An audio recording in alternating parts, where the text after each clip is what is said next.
2017 से 2019 के दरमियान चाइना में एक बड़ा इंटरेस्टिंग सा एक्सपेरिमेंट किया गया कि अगर वक्फे से सड़कों पर स्मोक गन्स के जरिए पानी का छिड़काव किया जाए तो शायद आलूदगी पर काबू पाया जा सकता है।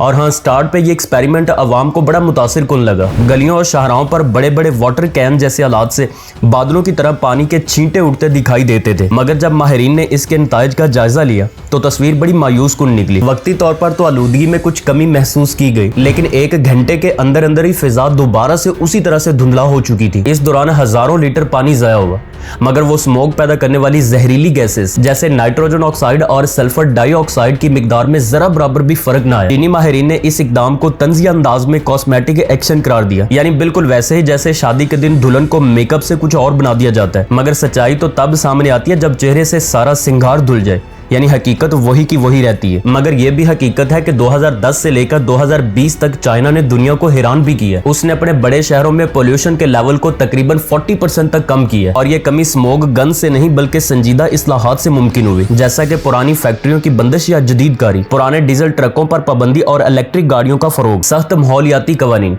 और कोयले की जगह पे साफ तवानाई के प्रोजेक्ट। और इन्हीं पॉलिसियों की बदौलत 2013 से लेकर 2020 के दरमियान चाइना के बड़े शहरों में PM 2.5 की सतह में तकरीबन 40% तक ज्यादा कमी देखी गई, जो दुनिया भर में एक मिसाल बन गई। अब जरा देखिए, जिस वक्त चाइना अपने कोयले से चलने वाले बिजली घरों को बंद कर रहा था, हम उसी दौर में ऐसे कारखाने लगा रहे थे। और हाँ, भारत ने भी 2023 और 24 के दौरान यही एक्सपेरिमेंट रिपीट किया था, और गवर्नमेंट ने यह दावा किया कि ये मशीनें बारीक पानी के जर्रात फिजा में छोड़कर गर्दो गुबार को जमीन पर गिरा देंगी, मगर रिजल्ट फिर वही निकला, यानी जीरो फर्क।